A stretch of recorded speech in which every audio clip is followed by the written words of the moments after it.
Longmire post-match, Road 5, 2018. Coach John Longmire speaks with the media after our loss to Adelaide.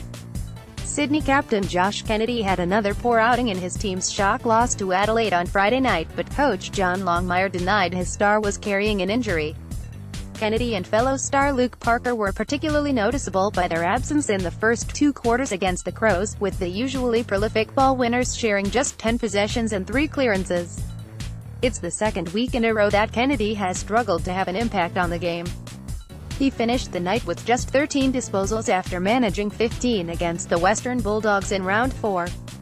He's just going through a leaner patch that he hasn't been through for a while, Longmire said after the loss.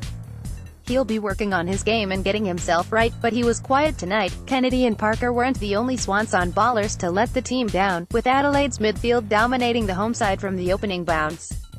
The visitors' effort was even more commendable given they were missing Rory Sloane and Matt and Brad Crouch from their starting setup.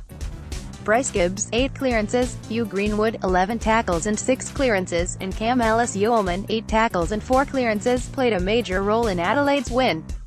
"We've got to start better, we just didn't win our contests," Longmire said. The first quarter we were down 6-16 in clearances and 4-20 in first possessions. They missed some shots too, otherwise it might have been worse at quarter time. If you don't win the ball where it matters, it's very difficult to be proactive in any way. You can look at the structure and personnel changes, but if you come in with those sorts of numbers at halftime from your midfield group, it doesn't matter. The numbers just weren't up to scratch. Adelaide coach Don Pike used 9 players behind the footy at times, leaving Sydney forward Lance Franklin to try and outmark multiple opponents. Longmire said the Swans tried to match up on the Crows' loose players, but they were never going to win the contest while their midfielders couldn't get enough possession to hurt the opposition. "We tried to even it up in the last quarter, but when we did they kicked a couple of goals and the lead blew out again," he said. "It's about setting the structures up correctly, but it's also about winning the ball.